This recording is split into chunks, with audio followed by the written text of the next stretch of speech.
இப்போ நம்ம பார்க்க போகிறது 10th மேக்ஸ் 3rd சாப்டர் பயிற்சி 3.18ல் 6வது கணக்கு பார்க்க போகிறோம். சம் பார்க்குறதுக்கு முன்னாடி இது வரைக்கும் நம்ம சேனலை சப்ஸ்கிரைப் பண்ணாதவங்க சப்ஸ்கிரைப் பண்ணி சப்போர்ட் பண்ணுங்கள்.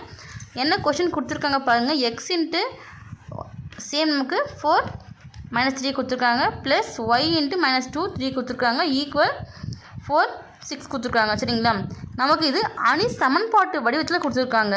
கொடுத்துட்டு நம்மளை எக்ஸோடைய மதிப்பு என்ன, ஒய்யோட மதிப்பு என்ன கண்டுபிடிக்க சொல்லி கேட்டிருக்காங்க. சரிங்களா, ஃபஸ்ட்டு கொடுக்கப்பட்டவன்னு சொல்லிட்டு கொஷினில் கொடுத்துருக்க சமன்பாடை அப்படியே எடுத்து எழுதிக்கோங்க. முதல்ல என்ன பண்ணலாம், இந்த எக்ஸை வந்து இந்த எக்ஸ் இன்ட்டு, சரிங்களா, இதுக்கு மீனிங் பெருக்கல். பெருக்கல் நம்ம உள்ளே கொண்டு பெருக்கலாமா. X into 4 4 x -3 into x -3 x இது ஒரு டேர்மாகவும், அதே போல் ஒய்யை உள்ளே கொண்டு பெருக்கலாமா. பெருக்கும் போது ஒய் இன்ட்டு -2 -2 ஒய் வரும், ஒய் இன்ட்டு 3 3 ஒய்ன்னு வரும். சரிங்களா, ஈக்குவல் 4 6. சரிங்களா, இப்போது இந்த ரெண்டு அணியை நம்ம சேர்த்து எழுதிக்கலாமா. ஆட் பண்ணும்போது பாருங்கள், 4x ப்ளஸ்ஸு -2y இருக்கா. இல்லை ஒரு டேர்மாக நீங்கள் எடுத்து எழுதிட்டு எழுதிக்கலாம். என்ன வரும், -2yன்னு வரும். அடுத்து -3x ப்ளஸ்ஸு 3y.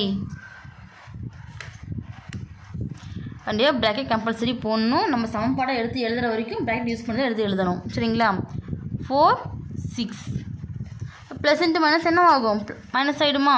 அப்போது 4x -2y -3x plus 3y. சரிங்களா, ஈக்குவல் 4 6. இப்போ இந்த அணியை வந்து சமன்பாடு வடிவத்தில் மாற்றி எழுதிக்கலாமா. அப்போ என்ன ஆகும், 4x -2y = 4.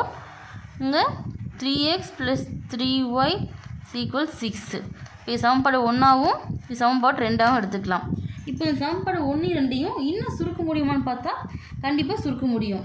எப்படின்னு பார்த்தீங்கன்னா, இந்த 1ஆம் சமன்பாடு பாருங்கள், 4 2 4 இருக்குது. அப்போ இது வந்து 2ஆம் வாய்ப்பாடில் வகுப்படும். அதே போல் 3 3 6 இருக்குது. அப்போ இது வந்து 3ஆம் வாய்ப்பாடில் வகுப்படுமா.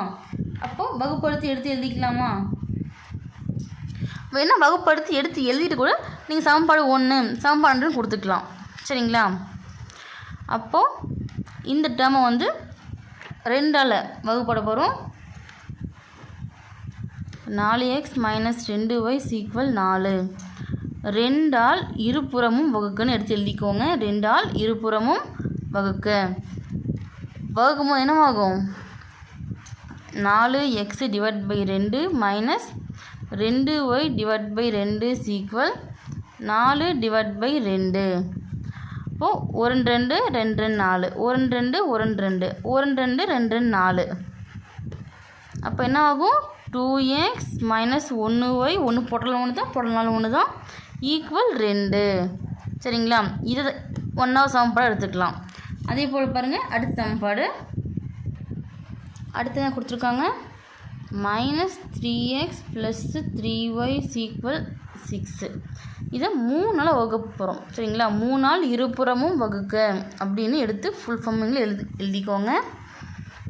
அப்போது -3x / 3 வரும், ப்ளஸ்ஸு 3y / 3 = 6/3. கேன்சல் பண்ணலாமா. 1 3 1 3 1 3 3 1 3 1 3 3 2 3 6. அப்போ என்ன வரும், -1x 1 போட்டல் 1 தான், போட்டல் 4 1 தான். அப்போ -x மட்டும் வரும். ப்ளஸ்ஸு 1y 1 போட்டல் 1 தான், போட்டல் 4 1 தான், ஈக்குவல் என்ன 2. இது சமன்பாடு 2 எடுத்துக்கலாம். இப்போ பாருங்கள், சமன்பாடு 1 2. சமன்பாடு 1 என்ன, 2 2x - y = 2. சமன்பாடு 2 என்னது, -x + y = 2. இப்போ நம்ம குறி மாற்ற தேவையில்ல. இன்னும் அல்ல மைனஸு ப்ளஸ்ன்னு ஒன்று டேர்ம் இருக்கா. அப்போ டேரெக்டாக நம்ம ஒய் டேர்மை கேன்சல் பண்ணிக்கலாம். கேன்சல் பண்ணிட்டா என்ன வரும், ப்ளஸ் 2x -1x கழிச்சு என்னாகும், எக்ஸ் மட்டும் வரும். என்னாகும், 2 2 குறி கூட்டில் தான் இருக்குது. இப்போ கூட்டினா 4. எக்ஸுக்கான மதிப்பு கண்டுபிடிச்சாச்சு. எக்ஸோட மதிப்பு என்ன 4. பிளாக்கில் கொடுத்துக்கோங்க. இப்போ எக்ஸோடைய மதிப்பு வச்சு ஒய்யோட மதிப்பு கண்டுபிடிக்கலாமா? இப்போ எக்ஸோடைய மதிப்பு சமன்பாடு 1ல், அப்படி இல்லைன்னா சமன்பாடு 2ல் பிரதியீடு செய்யும்போது பாருங்கள், எக்ஸின் மதிப்பை சமன்பாடு 1ல் பிரதியிட 1 2 எது வேணால் கொடுத்துக்கலாம். 1வது சமன்பாடு என்ன 2x - y = 2.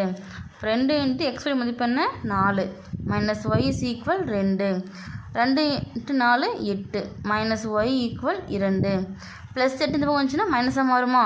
இப்போ -y = 2 - 8ன்னு வரும். இப்போ கழிச்சா என்ன ஆகும்? -y = -6ன்னு வரும். ஏன்னா பெரிய இலக்கண குறி மைனஸ்ன்றதுனால -6. ரெண்டு பக்கம் மைனஸ் காமனாக இருக்கா? கேன்சல் பண்ணால் y = 6. சரிங்களா? அப்போது therefore x = 4, y = 6. எக்ஸோட மதிப்பு கண்டுபிடிச்சாச்சா? ஃபைனலாக பிளாக்கில் எழுதிக்கோங்க.